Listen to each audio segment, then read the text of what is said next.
11 কিংবা 12 বছর আগে আমি আমার ঈদগাহেতে কিংবা আমার জুম্মার ওইখানে আমি বলেছিলাম আর ব্যাপক পরের দিন ঈদের নামাজে যখন গিয়েছিলাম ব্যাপক সমালোচনার আমি হয়েছিলাম যে কেন হুজুর এই কথা বললেন, আমরা তো দিয়ে আসছি এভাবে, এটা কেন হলো?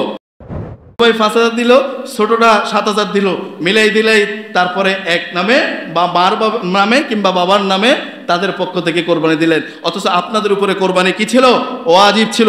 মনে পড়ে এই মাসালাটা আজ থেকে 11 কিংবা 12 বছর আগে আমি আমার ঈদগাহেতে কিংবা আমার জুম্মার ওইখানে আমি বলেছিলাম আর ব্যাপক পরের দিন ঈদের নামাজে যখন গিয়েছিলাম ব্যাপক সমালোচনার আমি হয়েছিলাম যে কেন হুজুর এই কথা বললেন, আমরা তো দিয়ে আসছি এভাবে, এটা কেন হলো? আজ থেকে সম্ভবত 11 বছর আগে।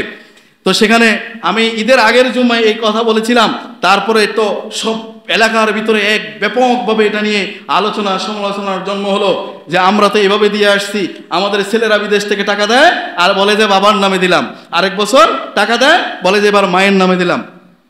কিন্তু তাদের উপরে কোরবানি কি? কথা বলেন না, তাদের উপরে কোরবানি কি? ওয়াজিব।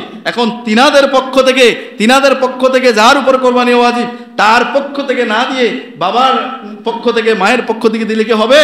না। আপনার সামর্থ্য যদি এমনই হয় যে আপনি 2 অংশ দিতে পারেন, তাহলে আপনার ফরজ, আপনার ওয়াজিব কোরবানিটা দিয়ে তারপর আপনি বাবার অথবা মায়ের অথবা দুজনের অথবা অন্য কারোর পক্ষ থেকেও আপনি দেন, সমস্যা তো নাই। কিন্তু আপনি যদি আপনার ওয়াজিব কোরবানিকে বাদ দিয়ে আপনার মাকে খুশি করতে গিয়ে বাবাকে খুশি রাখতে গিয়ে আপনি যদি এভাবে করেন, তাহলে আপনি ওয়াজিব কোরবানি লঙ্ঘন করার কারণে আপনি আসামি হয়ে যাবেন, গুনাহগার হয়ে যাবেন। কথা বুঝে আসছে? আশা করি আপনারা বুদ্ধিমান, আপনারা এই অঞ্চলে মানুষ বিবেকবান, আপনারা এটা নিয়ে ফেরকা করবেন না। তাহলে আপনারা বুঝবার কথা। তাহলে এমন কিছু মাসলা আছে যেগুলো মাসলাগুলো বলতে গেলে সমাজে অনেক সময় অনেক সমস্যার সৃষ্টি হয়।